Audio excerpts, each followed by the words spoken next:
も知らない。せめて最後に城下町の様子を見ておきたいんだ。お願い。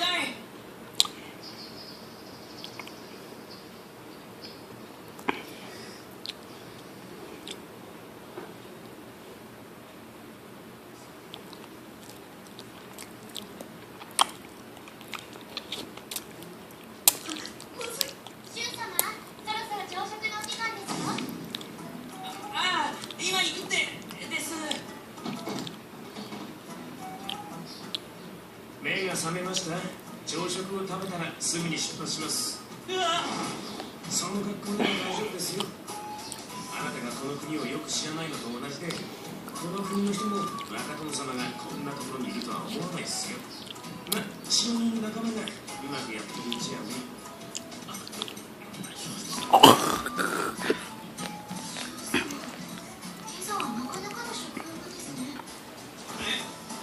Stalker girl.